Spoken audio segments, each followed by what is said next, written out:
O barulho na porta me tirou de um sono profundo. Eram 1h15 da manhã quando ouvi as batidas desesperadas no meu apartamento em Copacabana. Meu coração disparou imediatamente. Aos 62 anos, você aprende que nada de bom acontece depois da meia-noite. Me levantei cambaleando, ainda sonolenta, e caminhei até a porta sem acender as luzes. Pelo olho mágico, consegui ver uma figura curvada, mas não reconheci quem era. As batidas continuaram. Mais fracas agora, como se a pessoa estivesse perdendo as forças. Quem é? Perguntei, minha voz rouca de sono. Mãe, sou eu. A voz quebrada me fez gelar. Era Juliana, minha filha de 35 anos. Abri a porta num impulso e o que vi me fez perder o ar. Juliana estava encostada no batente, o rosto inchado, um corte no lábio inferior, o olho esquerdo roxo e quase fechado. Sua blusa branca estava rasgada na manga e suja de sangue. Ela segurava uma mochila pequena contra o peito como se fosse um escudo. Meu Deus, Juliana! O que aconteceu com você? Ela tentou falar, mas apenas um gemido saiu. Suas pernas cederam e ela despencou no meu colo. O cheiro de sangue misturado com o perfume que eu havia dado de presente no Dia das Mães me atingiu como um soco no estômago. Consegui arrastá-la para dentro e fechei a porta. Minha cabeça girava tentando processar o que estava vendo. Esta não era minha filha. Esta não era a Juliana que almoçava comigo todo domingo, sempre arrumada, sempre com um sorriso forçado quando eu perguntava como estava o casamento. Filha, me fala o que aconteceu. Foi assalto? Acidente? Minha voz tremia enquanto eu examinava os ferimentos. Juliana balançou a cabeça devagar, lágrimas escorrendo pelo rosto machucado. Foi o Ricardo, mãe. Ricardo, meu genro de 8 anos, o homem que eu considerava como um filho, o engenheiro bem-sucedido que toda vizinha elogiava, o pai dos meus netos Pedro e Sofia. Como assim foi o Ricardo? Ele te trouxe aqui? Vocês sofreram um acidente? Ela me olhou com uma expressão que nunca vou esquecer. Era uma mistura de vergonha, medo e uma tristeza tão profunda que parecia que alguém havia arrancado sua alma. Ele me bateu, mãe. O Ricardo me bateu. As palavras saíram num sussurro, mas para mim soaram como gritos. Senti como se o chão tivesse se aberto debaixo dos meus pés. Por um momento, pensei que ainda estava sonhando. Isto não podia estar acontecendo. Mas, por quê? O que aconteceu entre vocês? Juliana soluçou e limpou o nariz com as costas da mão. Ele tem uma amante, mãe. Descobri hoje. Uma colega de trabalho. Quando confrontei ele. Quando mostrei as mensagens que encontrei no celular dele, ela parou, tentando respirar. Ele disse que eu não tinha direito de mexer nas coisas dele, que eu era uma mulher desconfiada e paranoica. Meu peito apertou. Durante 8 anos eu havia admirado Ricardo. Ele sempre foi educado comigo, trazia flores nas datas especiais, chamava os filhos de papai com carinho. Como era possível? E aí, quando disse que ia contar para você, que ia pedir o divórcio, ele perdeu a cabeça completamente. Juliana tocou o rosto inchado com cuidado. Disse que ninguém ia acreditar em mim, que eu era uma histérica, que se eu tentasse sair de casa ou falar alguma coisa, ele não ia deixar eu ver as crianças nunca mais. Senti uma raiva começar a borbulhar no meu peito. Uma raiva que eu não sentia há anos. E as crianças? Onde estão Pedro e Sofia? Estão na casa da mãe dele. Ele mandou eles para lá ontem. Disse que era para dormirmos sozinhos e resolvermos nossos problemas. Juliana fez aspas no ar, suas mãos tremendo. Mas, na verdade, ele já sabia que hoje eu ia descobrir tudo. Planejou isso, mãe. Eu estava processando cada palavra como se fosse uma facada.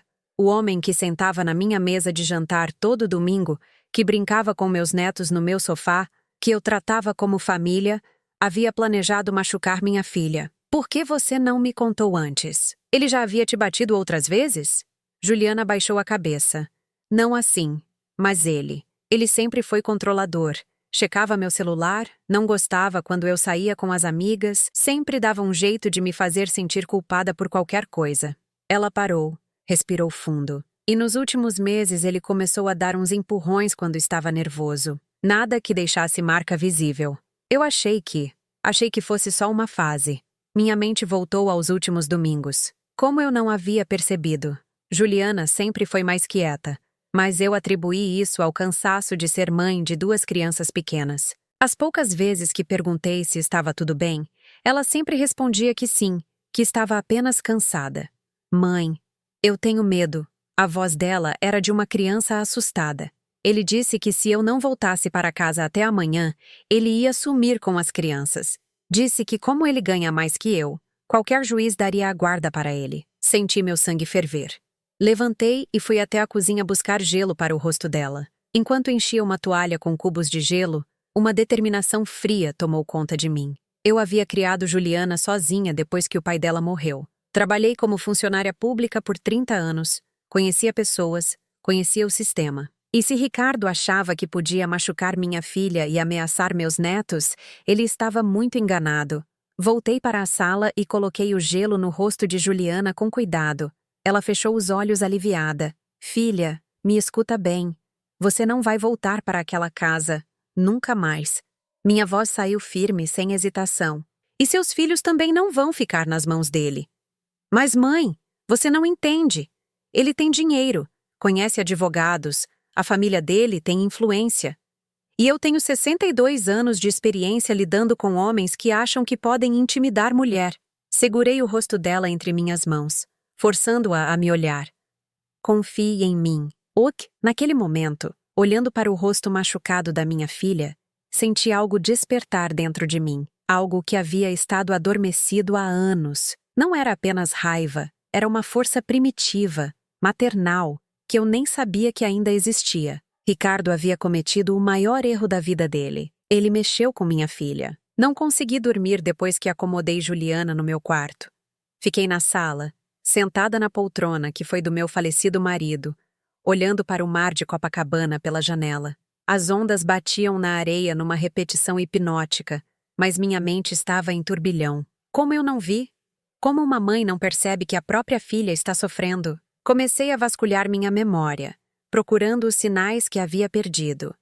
E eles estavam lá, todos eles, gritando na minha cara, e eu, cega, não quis enxergar. Lembrei do Natal passado. Juliana chegou na minha casa com uma blusa de manga comprida, mesmo com o calor do Rio em dezembro. Quando perguntei se não estava com calor, ela disse que estava com dor de garganta e não queria se resfriar.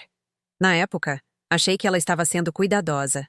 Agora me pergunto se estava escondendo marcas. E aquele domingo de março, quando Pedro, meu neto de 6 anos, perguntou se eu sabia por que a mamãe chorava no banheiro. Juliana saiu rapidamente da mesa e levou o menino para brincar no quarto. Quando voltou, disse que estava apenas com alergia. Eu nem questionei. Quanto mais eu pensava, mais detalhes emergiam como feridas abertas. As visitas que foram ficando mais raras. Antes, Juliana vinha me ver 2, 3 vezes na semana. Nos últimos 2 anos, só aos domingos, e sempre acompanhada do Ricardo.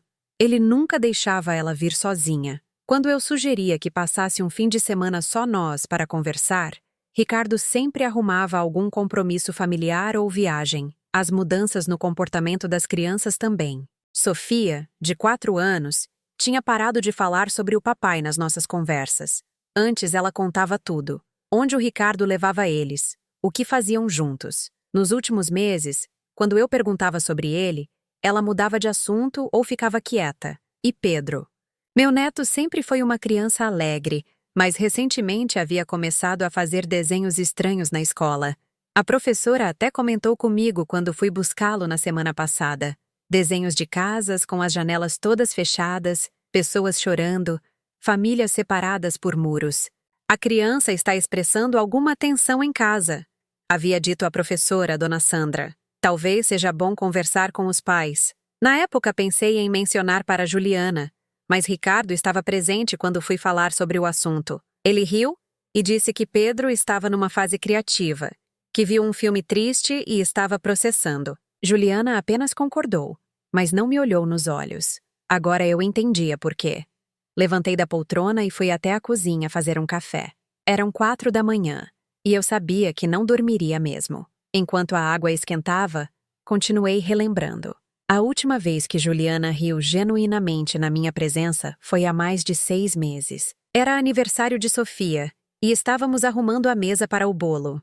Ricardo estava no trabalho e éramos só nós três. Juliana estava relaxada, brincando com a filha, fazendo vozes engraçadas. Quando Ricardo chegou, foi como se uma nuvem tivesse coberto o sol. Juliana ficou tensa imediatamente. Começou a correr atrás de tudo, pedindo desculpas porque o bolo não estava perfeito. Ricardo nem agradeceu o esforço. Apenas comentou que o bolo estava meio torto e que ela deveria ter comprado na confeitaria que ele sempre falava. Vi o sorriso de Juliana se apagar instantaneamente. Na época pensei que ele estava apenas estressado do trabalho. Homens às vezes são assim mesmo, pensei. Críticos demais. Mas nunca imaginei que fosse parte de algo maior, mais sinistro. O café ficou pronto e eu me servi uma xícara. Adicionei açúcar e leite, mexendo devagar enquanto mais memórias voltavam. A mudança na aparência de Juliana também foi gradual demais para eu notar. Ela sempre foi vaidosa, cuidava do cabelo, usava maquiagem. Nos últimos meses parecia sempre cansada. Disse que era porque as crianças não estavam dormindo bem, que Pedro estava numa fase de pesadelos. Agora eu me perguntava se os pesadelos não eram de outro tipo. Se Pedro ouvia os pais brigando, se presenciava coisas que uma criança não deveria ver. E o celular. Juliana sempre foi grudada no telefone, como toda mulher da idade dela. Mas recentemente, sempre que o aparelho tocava, ela ficava nervosa. Olhava rapidamente para Ricardo antes de atender. E quando era uma mensagem, lia escondido. Uma vez peguei ela apagando mensagens rapidamente quando Ricardo entrou na sala. "É só spam", ela havia dito, mas suas mãos tremiam. Sentei na bancada da cozinha, tomando o café amargo da madrugada, e me senti uma idiota. Como profissional que trabalhava lidando com famílias, como mulher que havia passado por suas próprias dificuldades no casamento, como mãe. Como eu havia falhado tanto? A verdade dolorosa era que eu havia escolhido não ver.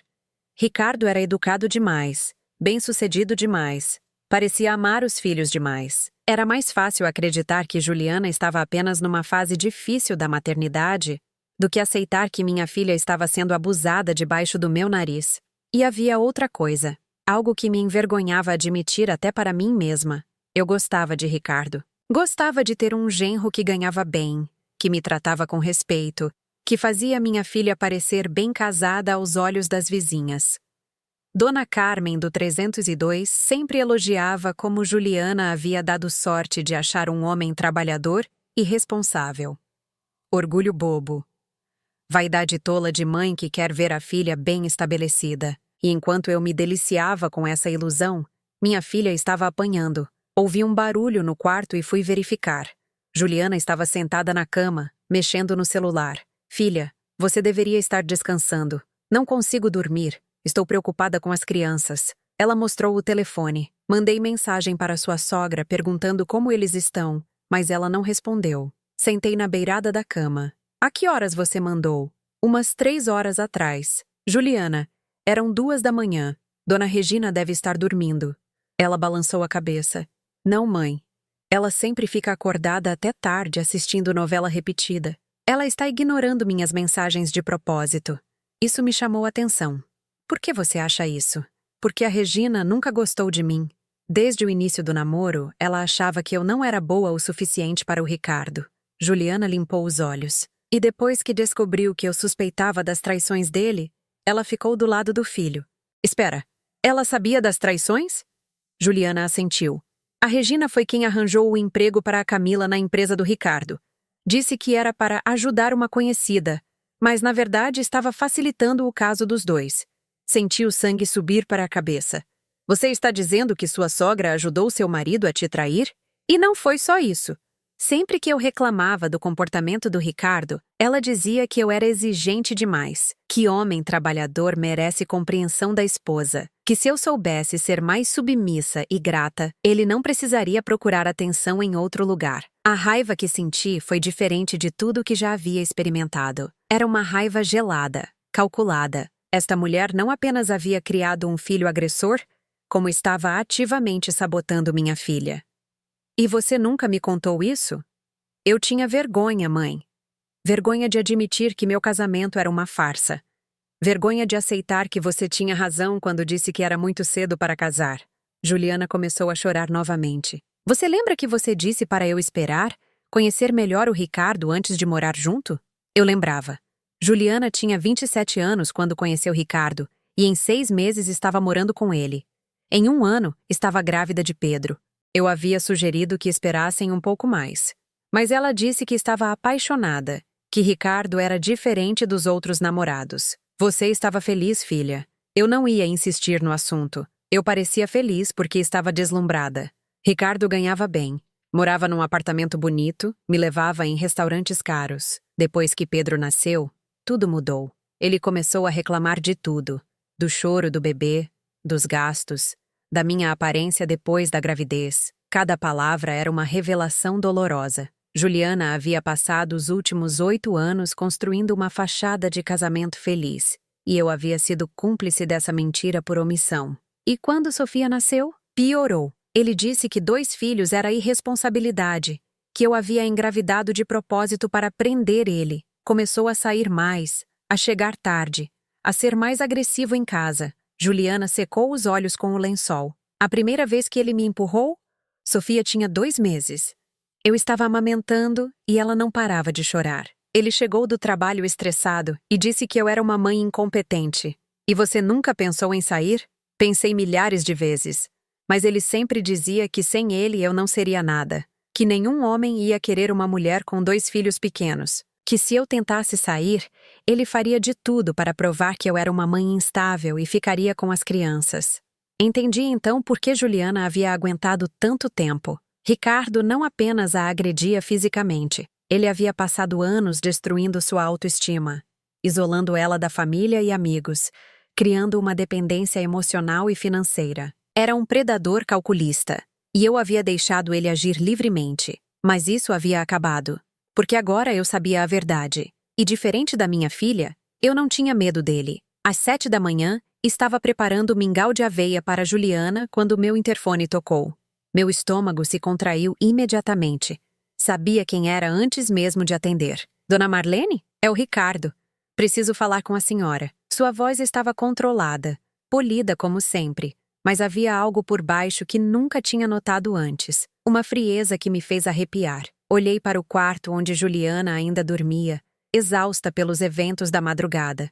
O rosto inchado estava um pouco melhor, mas as marcas roxas ao redor do olho pareciam mais evidentes com a luz do dia. Um momento, Ricardo. Apertei o botão para liberar a porta do prédio. Corri até o quarto e balancei Juliana devagar. Filha, acorda. O Ricardo está subindo. Ela sentou na cama num susto, os olhos arregalados de terror. O quê? Como ele soube que estou aqui? Onde mais você estaria? Calma, fica no quarto. Deixe eu conversar com ele primeiro. Mãe, você não entende. Quando ele fica assim, ele. Juliana tremeu. Ele perde o controle totalmente. Eu sei lidar com homens violentos, filha. Fica aqui e não sai por nada. Fechei a porta do quarto e voltei para a sala. Meu coração batia forte, mas não era de medo. Era de raiva contida.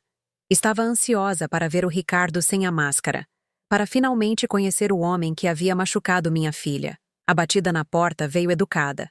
3 toques comedidos. Respirei fundo e abri. Ricardo estava no corredor, vestindo uma camisa social azul clara e calça social, como se estivesse indo trabalhar. O cabelo bem penteado, a barba feita, a imagem perfeita do genro exemplar. Mas seus olhos estavam diferentes, duros, calculistas. Bom dia, Dona Marlene. Ele sorriu, mas o sorriso não chegou aos olhos. Desculpe incomodar tão cedo, mas estou procurando a Juliana. Ela não dormiu em casa ontem e estou preocupado. Preocupado. A audácia dele me deixou sem palavras por um segundo. Bom dia, Ricardo. Entre, por favor. Afastei-me da porta, decidindo jogar o jogo dele por enquanto. Ele entrou e olhou ao redor da sala como se estivesse procurando evidências. Seus olhos pararam na mochila de Juliana largada no sofá. Então ela está aqui. Não foi uma pergunta. Sim, está. Cruzei os braços. Ela chegou ontem à noite. Que horas? A pergunta me pegou de surpresa. Por que isso importava? Por volta de 1 da manhã, ele assentiu, como se estivesse confirmando alguma informação. E ela contou para a senhora por que saiu de casa? Olhei bem para o rosto dele. Nenhum sinal de culpa, Nenhuma preocupação genuína. Era como se estivesse verificando até onde as informações haviam chegado. Ela contou que vocês tiveram uma briga. Uma discussão conjugal normal. Ele deu de ombros. A Juliana às vezes exagera nas reações. A senhora sabe como ela é. Sensível demais. Sensível demais. Esta foi a frase que fez minha paciência se esgotar. Ricardo, minha filha chegou aqui com o rosto desfigurado. Isso é resultado de discussão conjugal normal? A máscara dele tremulou por um segundo. Apenas um segundo. Mas foi o suficiente para eu ver o que estava por baixo. Dona Marlene, a Juliana contou que eu bati nela? Ele deu uma risadinha forçada. Isso é ridículo. Ela deve ter batido o rosto em alguma coisa quando saiu correndo de casa. A senhora sabe como ela fica histérica quando está nervosa. Histérica. Outra palavra que me fez ver vermelho. Você está negando que bateu na minha filha? É claro que estou negando. Agora havia irritação na voz dele. Eu jamais encostaria a mão na Juliana. Ela que criou essa história maluca para conseguir sua simpatia. E por que ela criaria uma história dessas? Ricardo suspirou e se sentou no meu sofá sem ser convidado. O gesto me incomodou profundamente. A familiaridade presunçosa, como se minha casa fosse sua. Dona Marlene, vou ser franco com a senhora. A Juliana anda muito paranoica ultimamente. Ela vasculha meu celular, me acusa de traição sem motivo, cria fantasias na cabeça dela. Ele balançou a cabeça com ar de sofrimento. Acho que ela precisa de ajuda psicológica. Ah, então agora minha filha estava louca. Que conveniente. E que tipo de fantasias ela cria? Ela acha que tenho casos extraconjugais. Fica inventando que tenho segundas intenções com colegas de trabalho. Ontem ela teve um surto porque encontrou mensagens de trabalho no meu telefone e interpretou como se fossem românticas. Ele estava mentindo com uma naturalidade assustadora. Cada palavra saía suave, convincente. Se eu não tivesse visto o estado de Juliana com meus próprios olhos, talvez até acreditasse. E você não tem casos extraconjugais? A pergunta o pegou desprevenido. Ele hesitou uma fração de segundo antes de responder. É claro que não. Dona Marlene, a senhora me conhece há 8 anos. Eu sou um pai de família responsável. Então, quem é Camila? O nome caiu como uma bomba no meio da sala. Vi o rosto dele empalidecer. As mãos se fecharem involuntariamente. Camila é uma colega de trabalho. Uma colega de trabalho grávida de 4 meses. Agora sim a máscara caiu completamente. Os olhos dele se estreitaram e pela primeira vez vi o verdadeiro Ricardo. O homem que minha filha conhecia, mas que havia escondido de mim por anos. A Juliana não tinha direito de mexer no meu celular. Ela é sua esposa. Ela é uma mulher paranoica que não respeita minha privacidade. A voz dele subiu de tom pela primeira vez. E agora está envenenando a cabeça da senhora com mentiras. As marcas no rosto dela também são mentiras? Ricardo se levantou bruscamente do sofá. Eu já expliquei isso.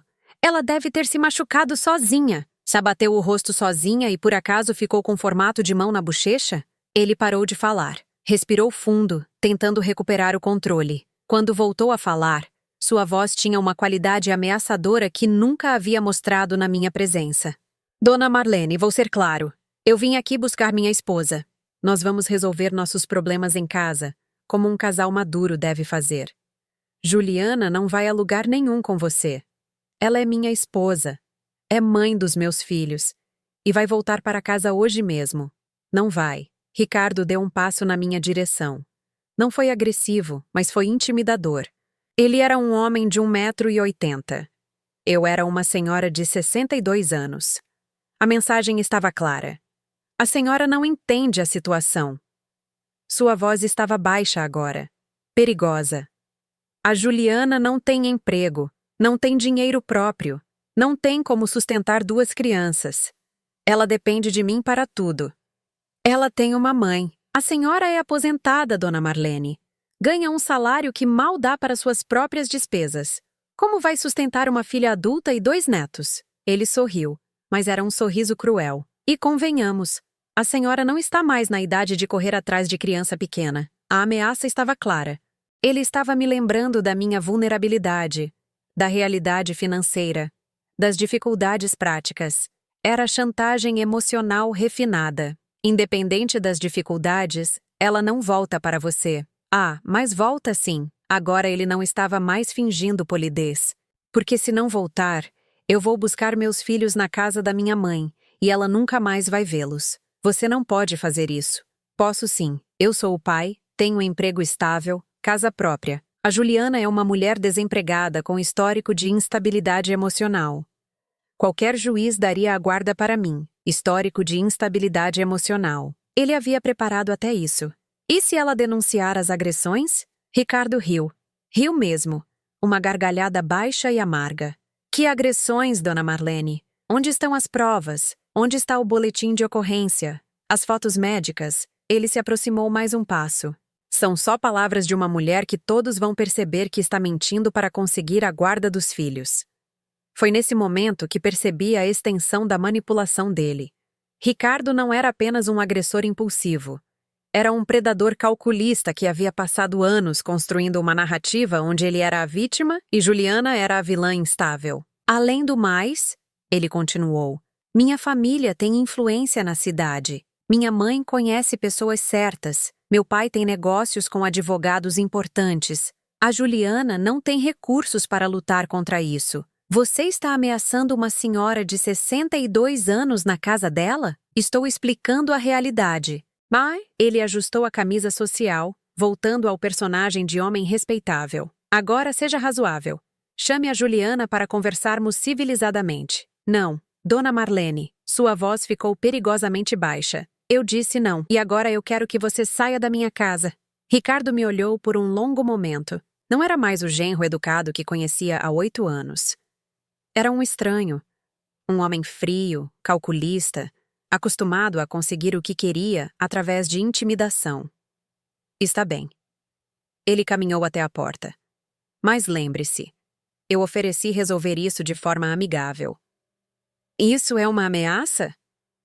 Ele parou com a mão na maçaneta e se virou para mim uma última vez. É um aviso. A senhora não sabe com quem está mexendo. Depois que ele saiu, fiquei parada na sala por alguns minutos, tentando processar o que havia acabado de acontecer. O Ricardo que eu conhecia nunca havia existido. Por 8 anos, eu convivi com uma farsa, uma performance cuidadosamente construída. Fui até o quarto onde Juliana estava sentada na cama, claramente tendo ouvido toda a conversa. Mãe, eu disse para você que ele era perigoso. Eu sei, filha. Sentei ao lado dela na cama. Mas agora eu também sei de uma coisa que ele não sabe. O quê? Olhei para minha filha machucada, para o medo nos olhos dela, para os anos de manipulação que ela havia sofrido. E senti uma determinação que não sentia há décadas. Ele não sabe com quem ele está mexendo. Depois que Ricardo saiu, sentei com Juliana na mesa da cozinha e peguei papel e caneta. Durante 30 anos trabalhando no INSS, aprendi uma coisa fundamental. Documentação é tudo. Sem provas, você não tem caso. Filha, preciso que você me conte tudo. Cada agressão, cada ameaça, cada situação estranha. E vamos documentar tudo com data, hora e detalhes. Juliana hesitou. Mãe, são tantas coisas. E algumas eu nem lembro direito as datas. Então vamos começar pelo que você lembra. E depois vamos construir o resto. Peguei o celular dela. Primeiro, vamos fotografar todos os machucados antes que cicatrizem. Passamos 2 horas catalogando tudo. As marcas no rosto, um hematoma no braço que ela havia escondido, arranhões no pescoço, cada foto com data e hora automática do celular. Era doloroso ver, mas necessário. Agora me conta. Quando foi a primeira vez que ele te agrediu fisicamente? Setembro do ano passado. Sofia estava com febre e chorando muito à noite. Ricardo chegou do trabalho irritado e disse que eu era incompetente para cuidar de criança doente. Juliana tocou o próprio braço inconscientemente. Quando tentei explicar que ela estava dentando, ele me empurrou contra a parede e disse para eu me calar. Anotei. Setembro 2023. Primeira agressão física. Empurrão contra a parede. Contexto. Filha doente. E depois, outubro. Ele encontrou uma mensagem da minha amiga Ana do trabalho comentando que eu parecia triste ultimamente. Ficou furioso. Disse que eu estava falando mal dele para estranhos.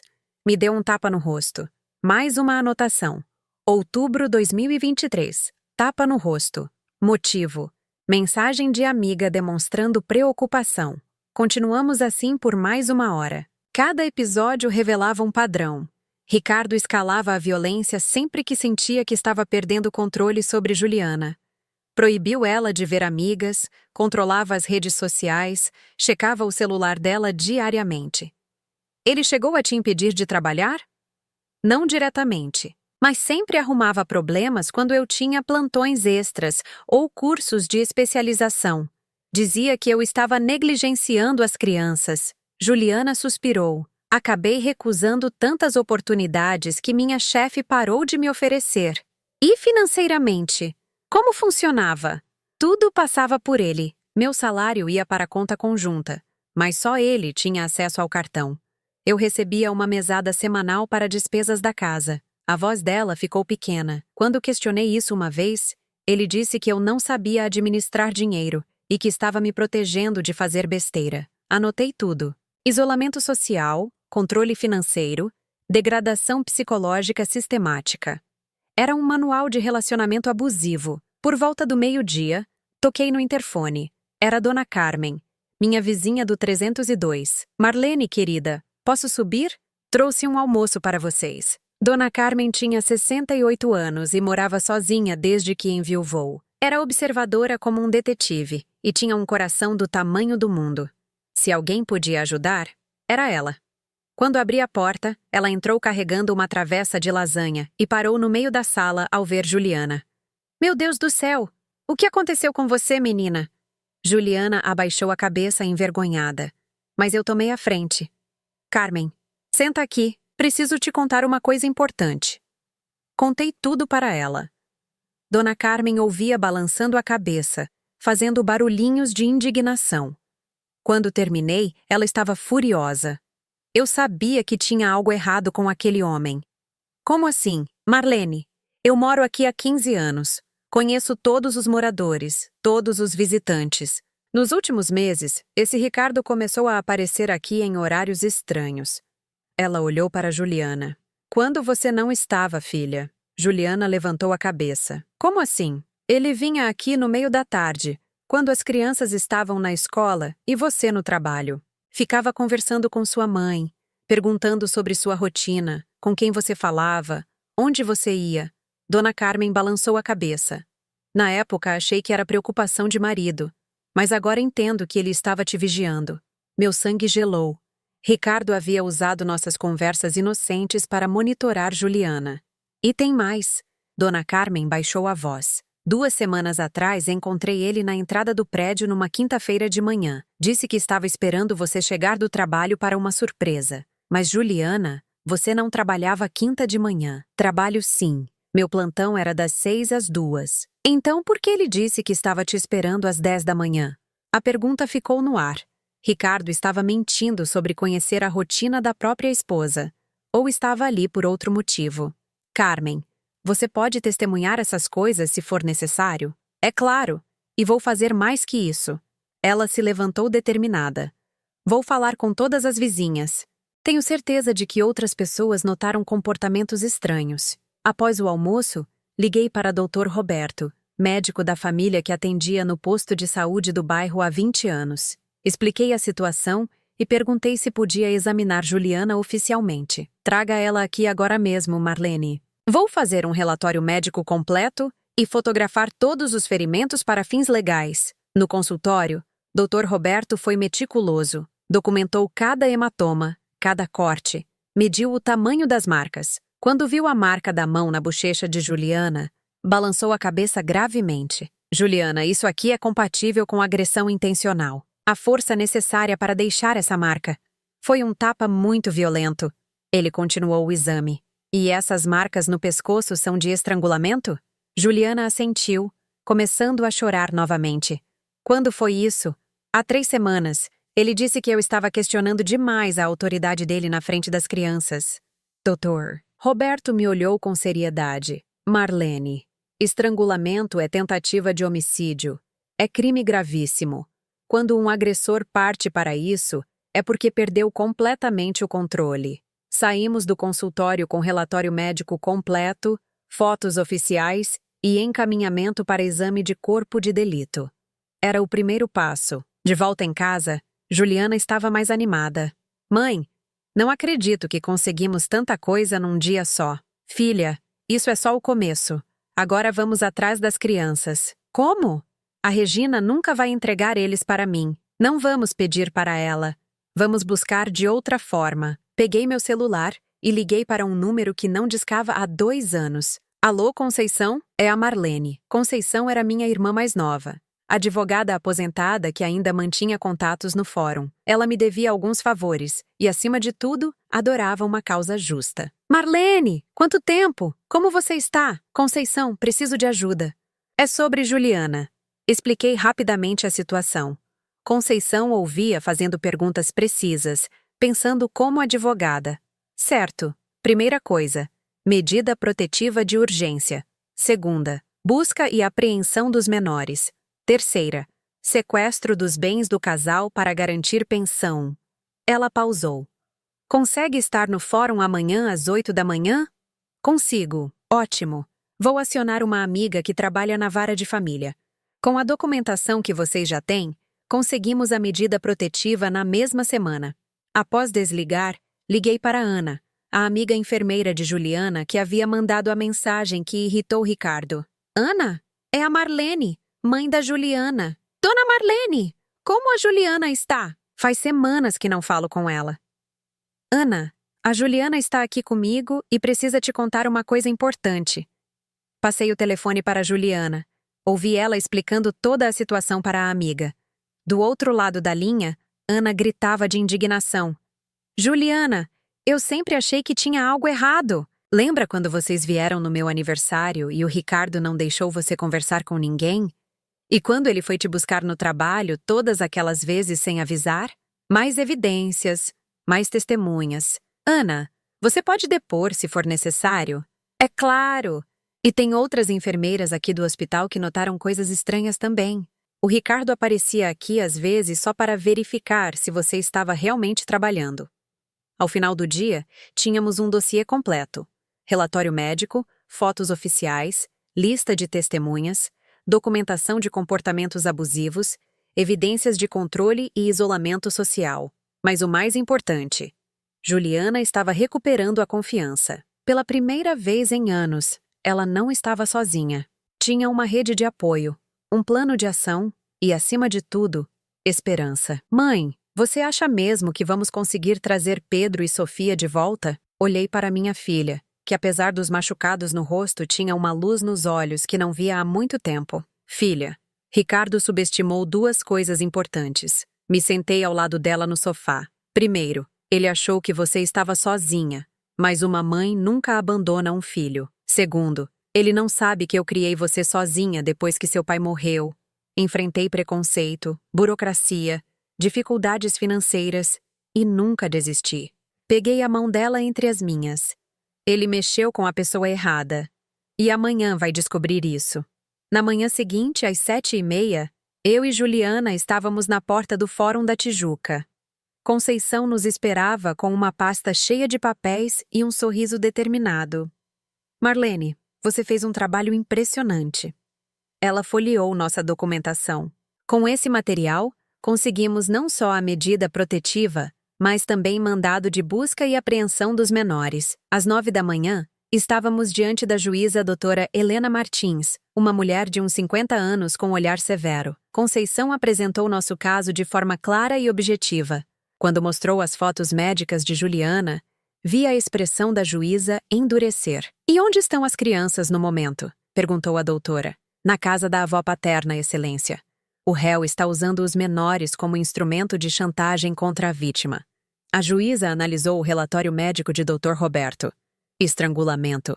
Isso é gravíssimo. Olhou para Juliana. Senhora, a senhorita tem certeza de que quer seguir com isso? Casos de violência doméstica podem ser longos e desgastantes. Juliana se endireitou na cadeira. Tenho certeza, Excelência. Não posso deixar que meus filhos cresçam achando que isso é normal. Muito bem. A juíza bateu o carimbo nos papéis. Defiro medida protetiva de urgência, proibindo o réu de se aproximar da vítima num raio de 500 metros. Defiro também busca e apreensão dos menores, que deverão ser entregues à mãe imediatamente. Saímos do fórum com uma vitória parcial, mas sabíamos que a parte difícil estava apenas começando. Às 14h, a oficial de justiça bateu na porta de Dona Regina, acompanhada de 2 policiais femininas. Eu e Juliana esperávamos na viatura, do outro lado da rua. Através da janela, vimos a confusão. Dona Regina gritava, gesticulava, recusava-se a entregar as crianças, até que uma das policiais mostrou o mandado judicial e deixou claro que era ordem judicial, não sugestão. 15 minutos depois, Pedro e Sofia saíram da casa de mãos dadas com a oficial de justiça. Meu coração apertou ao ver meus netos confusos, assustados, sem entender o que estava acontecendo. Mamãe, Sofia correu para Juliana assim que a viu. Por que você não veio ontem? A vovó Regina disse que você tinha ido embora. Pedro, mais velho e observador, notou imediatamente os machucados no rosto da mãe. Mãe, o que aconteceu com você? Por que seu olho está roxo? Juliana se ajoelhou na altura dos filhos. Filhos, a mamãe se machucou, mas está tudo bem agora. Vocês vão ficar comigo e com a vovó Marlene por um tempo. E o papai? Perguntou Pedro. A pergunta que temíamos. Como explicar para uma criança de 6 anos que o pai é um agressor? O papai está resolvendo algumas coisas do trabalho. Vocês vão vê-lo quando for seguro. Na volta para casa, as crianças estavam agitadas, fazendo 1000 perguntas. Mas percebi algo preocupante. Elas não pareciam surpresas com a situação. Era como se já estivessem acostumadas com confusão, com mudanças súbitas, com adultos brigando. Sofia, de 4 anos, comentou naturalmente. Vovó Marlene, quando o papai fica bravo, a gente sempre vai para a casa da vovó Regina. Mas desta vez, a mamãe não foi junto. Pedro completou.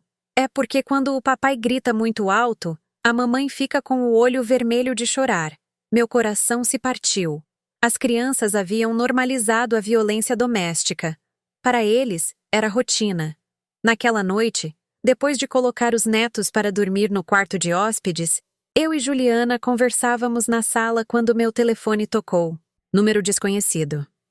Marlene? A voz era feminina, jovem, nervosa. Sim, quem fala? Meu nome é Carla. Trabalho na empresa do Ricardo. Soube por uma amiga enfermeira que a esposa dele está passando por dificuldades. Fiquei alerta. O que você quer? Quero ajudar. O Ricardo.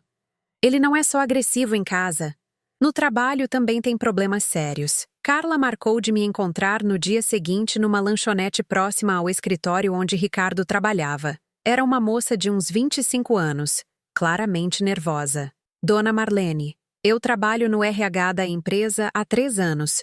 O Ricardo tem várias reclamações por assédio moral e até assédio sexual. Como assim? Ele humilha funcionárias mulheres em público, faz comentários inadequados, teve casos com pelo menos 2 estagiárias. Carla baixou a voz. A Camila, que está grávida dele, não foi a primeira. E por que ninguém nunca denunciou oficialmente? Porque a família dele tem influência na empresa. O pai do Ricardo é sócio minoritário. Então, as reclamações sempre foram abafadas. Carla me entregou uma pasta. Mas eu trouxe cópias de todas as reclamações internas. Não sei se serve para alguma coisa, mas... Abri a pasta. Dezenas de relatórios internos, e-mails de reclamação, atas de reuniões onde o comportamento de Ricardo era discutido. Era um padrão claro de abuso de poder. Carla, por que você está fazendo isso? Porque minha irmã passou pela mesma situação. Sei como é difícil provar que um homem respeitável é na verdade um agressor. Ela hesitou. E porque tenho medo de que ele escale ainda mais a violência. O que você quer dizer? Ontem ele chegou no trabalho transtornado. Disse para todo mundo que a esposa havia surtado, que tinha inventado uma história maluca e fugido com as crianças. Carla me olhou nos olhos. Mas a versão dele não bate com o que todo mundo sabe que acontece em casa. Todo mundo sabe? Dona Marlene, as pessoas não são cegas. Às vezes que a Juliana aparecia no escritório para eventos da empresa, ela sempre estava tensa, sempre olhando para o Ricardo antes de falar qualquer coisa. Carla suspirou. E quando ela parou de aparecer completamente, ninguém ficou surpreso. No caminho de volta para casa, minha cabeça fervilhava. Ricardo não era apenas um agressor doméstico. Era um predador serial que usava sua posição de poder para abusar de várias mulheres. Quando cheguei em casa, Conceição estava me esperando com notícias. Marlene, consegui informações sobre o histórico do Ricardo. Ela abriu seu notebook. Ele tem 2 ex-namoradas que fizeram boletim de ocorrência por agressão, mas retiraram as queixas depois. Por que retiraram? Uma delas mudou de cidade depois que ele começou a perseguir ela no trabalho. A outra casou e disse que o marido não queria problemas com o passado. Você conseguiu falar com elas? Com uma delas, sim, a Patrícia. Ela mora em São Paulo agora, mas aceitou dar depoimento por videoconferência. O que ela contou é assustador. Conceição me mostrou a gravação. Patrícia, uma mulher de uns 30 anos, contava que namorou Ricardo por 2 anos, de 2015 a 2017. O relacionamento começou maravilhoso, mas rapidamente se tornou um pesadelo de controle e violência. Ele me isolou de todos os meus amigos. Dizia que eles eram má influência, que só ele realmente me amava. Patrícia falava com a voz firme, mas era possível ver a dor nos olhos dela. Quando comecei a questionar isso, ele ficou violento. Primeiro foram empurrões, depois tapas, depois socos. E por que você não denunciou na época? Denunciei sim, 2 vezes. Mas ele sempre arrumava uma forma de me convencer a retirar a queixa. Dizia que ia mudar, que estava passando por problemas no trabalho, que eu era a única pessoa que podia ajudá-lo. Patrícia balançou a cabeça. E quando isso não funcionava, ele ameaçava me destruir profissionalmente. Dizia que a família dele tinha contatos em toda a cidade. Como você conseguiu se livrar dele? Mudei de cidade no meio da madrugada. Minha mãe me ajudou. Deixei tudo para trás e recomecei em São Paulo. Patrícia olhou diretamente para a câmera. Se a Juliana está enfrentando ele, digam para ela que eu testemunho. Não posso deixar que outra mulher passe pelo que eu passei. Depois de assistir ao depoimento, fiquei em silêncio por um longo tempo. Ricardo não era um homem que havia perdido o controle com Juliana. Era um predador com um padrão estabelecido de comportamento. Conceição, com todas essas evidências, ele não tem como escapar, né? Marlene, nunca subestime um homem desesperado. Especialmente um que sempre conseguiu se safar das consequências dos próprios atos. Como se ela houvesse profetizado, meu telefone tocou naquele momento. Era Dr. Roberto. Marlene, preciso te avisar uma coisa urgente. Sua voz estava tensa. O Ricardo apareceu aqui no posto de saúde há 1 hora atrás. O quê? Por quê? Ele queria ter acesso ao prontuário médico da Juliana.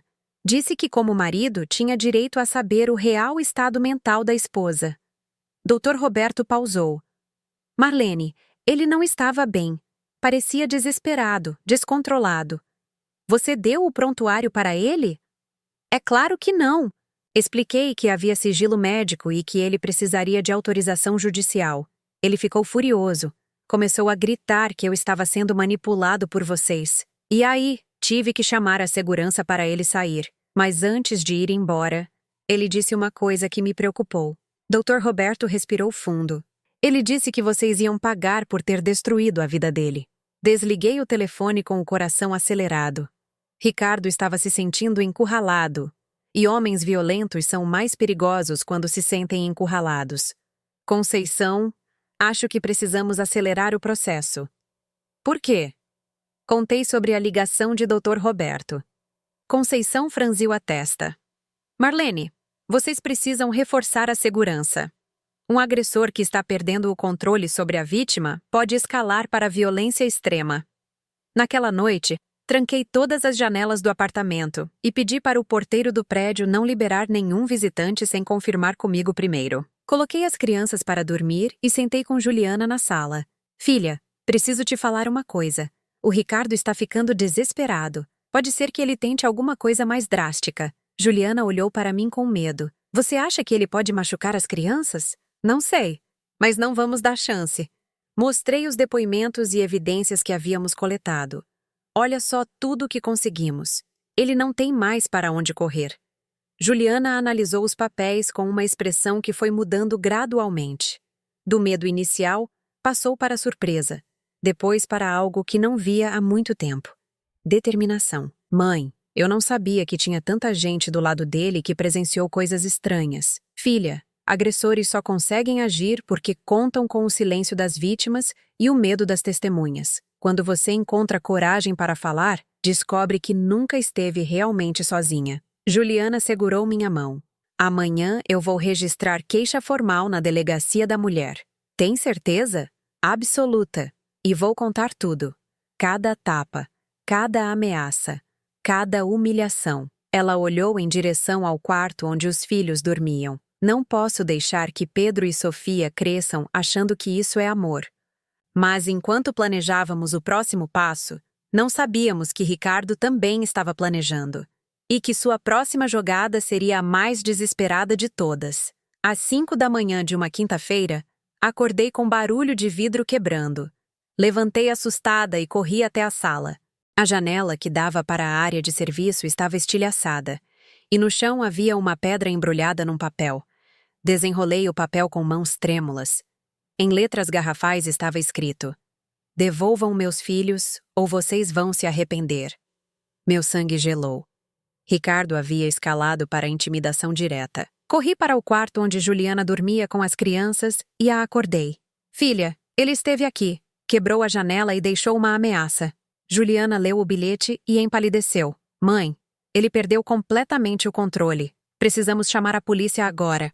Enquanto esperávamos a viatura, Pedro acordou e perguntou sobre o barulho. Expliquei que a janela havia quebrado com o vento forte, mas pelo olhar dele percebi que não acreditou totalmente. A policial que atendeu a ocorrência foi a sargento Daniela, uma mulher firme de uns 40 anos. Ela analisou a cena, fotografou tudo e ouviu nosso relato. "Senhoras, isso é crime de ameaça e dano ao patrimônio. Com a medida protetiva que já existe, ele vai ser preso." Ela fechou o bloco de notas. "Vou emitir um mandado de prisão preventiva hoje mesmo. E enquanto isso, estamos seguras? Vou colocar uma viatura para fazer rondas no quarteirão. E sugiro que vocês fiquem em casa de parentes por alguns dias." Mas Ricardo estava mais desesperado do que imaginávamos. Às 10 da manhã, recebemos uma ligação que mudou tudo. "Dona Marlene?" Era a voz de Carla, a funcionária do RH que havia nos passado informações. "Preciso contar uma coisa urgente." "O que aconteceu?" "O Ricardo foi demitido hoje de manhã. A empresa não podia mais ignorar todas as denúncias, especialmente depois que a história da violência doméstica começou a circular." Carla falava rapidamente.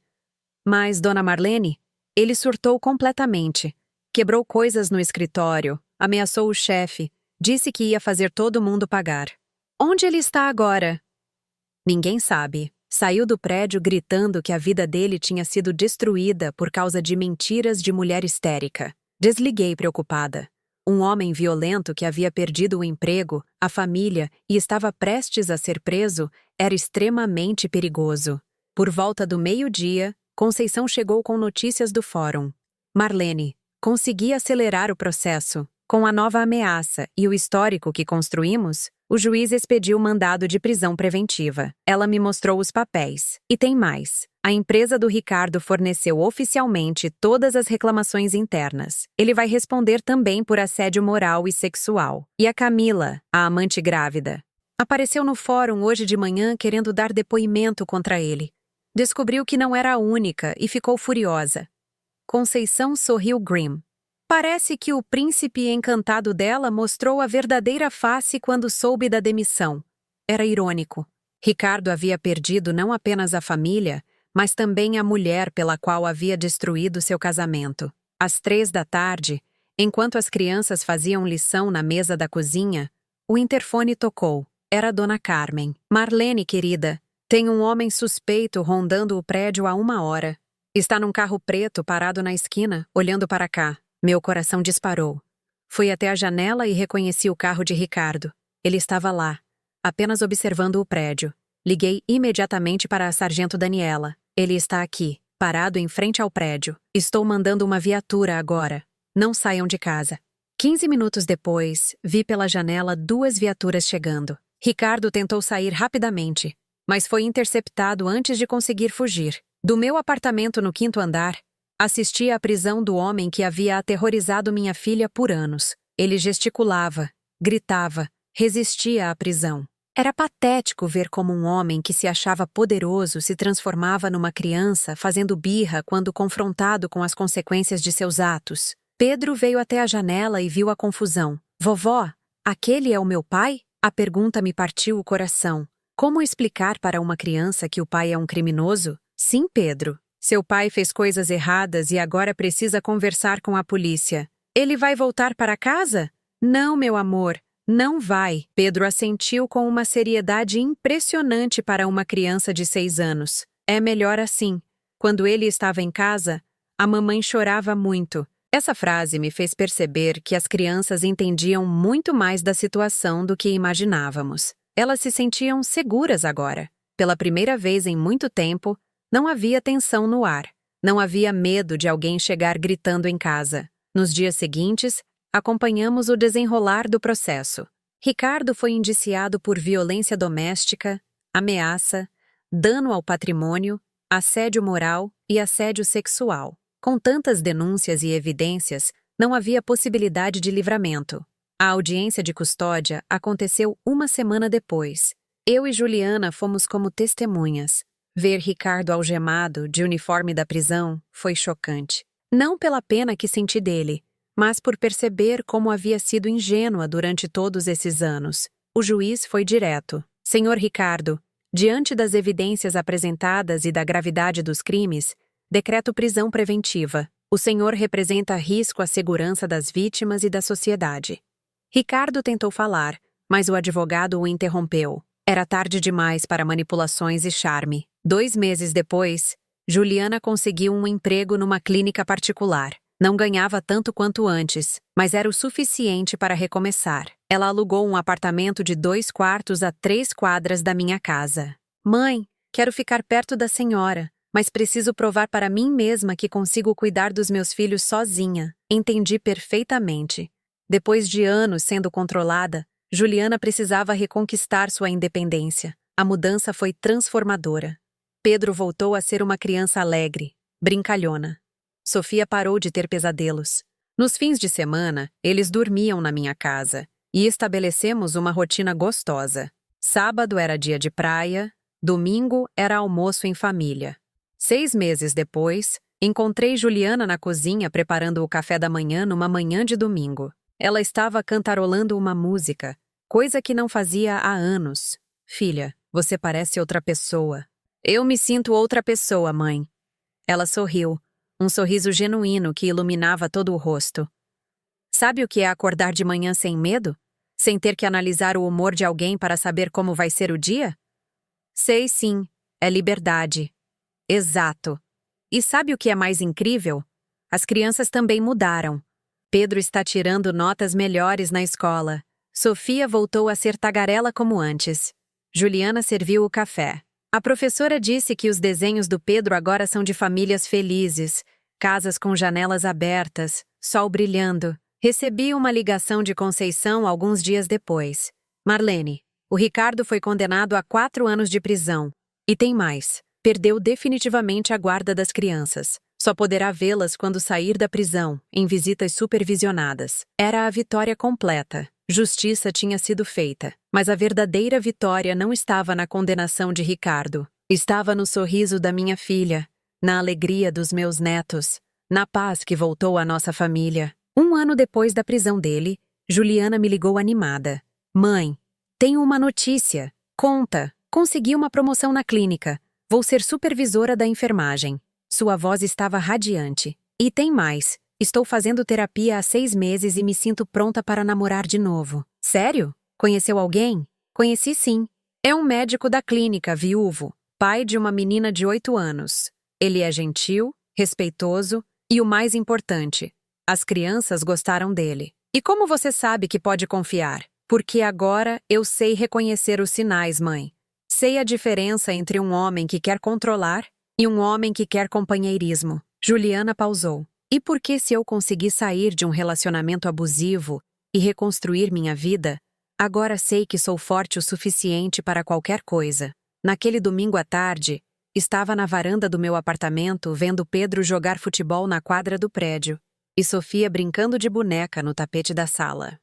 Juliana estava ao meu lado, folheando uma revista relaxada. Mãe, às vezes eu penso no que teria acontecido se eu não tivesse coragem de vir aqui naquela madrugada. Não pensa nisso, filha. Não é tristeza, é gratidão. Gratidão por ter uma mãe que não me julgou, que não disse eu avisei, que simplesmente me acolheu e lutou por mim. Juliana segurou minha mão. Você me salvou. Não, filha.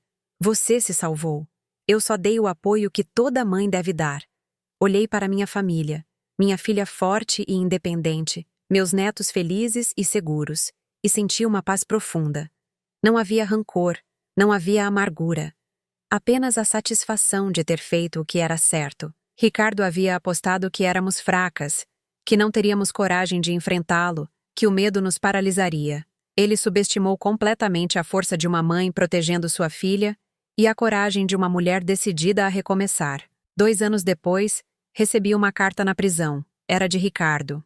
Dizia que havia encontrado Deus, que estava arrependido, que gostaria de uma chance de ver os filhos. Mostrei a carta para Juliana. Ela leu, dobrou calmamente e jogou no lixo. Mãe, eu aprendi que perdão não significa dar novas oportunidades para quem já provou ser perigoso. Perdão é seguir em frente sem deixar que o passado contamine o presente. E as crianças? Elas não sentem falta do pai? Pedro me perguntou sobre ele semana passada. Disse que lembrava de um homem que gritava muito e que deixava todo mundo triste. Quando expliquei que ele estava longe e não podia mais deixar ninguém triste, Pedro sorriu e disse: Que bom, vovó. Agora nossa casa só tem sorrisos. Sofia, que agora estava com 6 anos, havia parado de perguntar sobre o pai há meses. Quando via famílias com pai e mãe na escola, apenas comentava: Nossa família é diferente, mas é muito feliz. No 3º aniversário da prisão de Ricardo, Juliana se casou com o Dr. Alexandre numa cerimônia simples na igreja do bairro. Pedro foi pajem. Sofia foi dama de honra. E eu fui a mãe mais orgulhosa do mundo. Durante a festa, observei minha filha dançando com o novo marido. Não havia medo nos olhos dela. Não havia tensão nos ombros. Era uma mulher plena, que havia passado pelo inferno e saído mais forte do outro lado. Pedro se aproximou de mim durante a festa. Vovó, agora eu tenho um pai de verdade? Tem sim, meu amor. Um pai que vai te tratar com carinho. E ele nunca vai gritar com a mamãe. Nunca. Pedro assentiu satisfeito e voltou para brincar com a enteada, uma menina doce que havia se tornado irmã dos meus netos. Hoje, 5 anos depois daquela madrugada terrível, quando vejo Juliana rindo com os filhos, quando vejo Pedro e Sofia crescendo numa casa cheia de amor e respeito, quando vejo minha família florescendo, sei que tomamos as decisões certas. Ricardo ainda está preso. Soube por Conceição que ele foi rejeitado em todos os recursos e que provavelmente cumprirá a pena inteira. Sua família o abandonou depois que outros casos de agressão vieram à tona. Até Dona Regina, que tanto o defendia, admitiu que criou um filho que ela não reconhecia. Às vezes me pergunto se sinto pena dele. A resposta é não. Não sinto pena de um homem que escolheu deliberadamente machucar pessoas mais fracas, que usou sua força para intimidar em vez de proteger. Sinto, sim, uma profunda satisfação por ter provado que ele estava errado. Nós não éramos fracas. Não éramos vítimas indefesas. Éramos mulheres com dignidade, coragem e uma rede de apoio que ele nunca soube que existia. Na última visita ao túmulo do meu marido, contei para ele sobre tudo o que aconteceu. Amor, sua filha é forte como você sempre disse que ela seria. E seus netos estão seguros. Conseguimos proteger nossa família. O vento balançou as árvores do cemitério, e por um momento senti como se ele estivesse ali, orgulhoso da mulher que ele havia se casado e da filha que criamos juntos. Voltei para casa naquele dia com o coração em paz. A batalha havia sido vencida. A família estava protegida. E eu havia descoberto uma força dentro de mim que nem sabia que existia. Às vezes, quando olho para trás, percebo que aquela madrugada de terror foi, na verdade, o início da nossa libertação. Foi o momento em que paramos de ser vítimas e nos tornamos sobreviventes. E sobreviventes, eu aprendi, não apenas resistem, elas florescem.